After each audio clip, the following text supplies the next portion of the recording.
Haya ni baadhi ya maajabu yanayopatikana katika msitu wa Amazon, msitu mkubwa zaidi duniani. Katika msitu wa Amazon ndipo nyoka mkubwa zaidi duniani anapatikana. Nyoka huyu anatambulikana kama anaconda na huishi sehemu zote, majini na pia nchi kavu.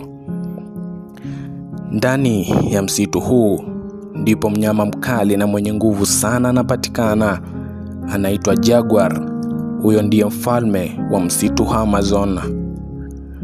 Msitu wa Amazon umehifadhi miti mikubwa zaidi, baadhi yake ikiishi kwa mamia ya miaka na kufikia urefu mkubwa zaidi. Vyura vyenye sumu kali sana ambavyo hutoa sumu yao kwenye ngozi vinapatikana katika maeneo ya Amazon, hii ikiwa kama njia yao ya kujilinda. Msitu huu una wadudu wa ajabu mno ambao ni wakubwa sana na wenye rangi tofauti, wakionyesha tabia ambazo sio za kawaida.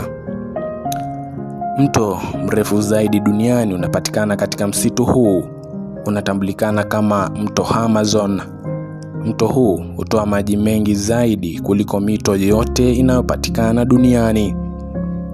Kuna makabila ya asili ndani ya msitu Amazon yanayoishi kwa njia ya jadi bila teknolojia ya kisasa, yaani huku hakupatikani simu, kompyuta au magari.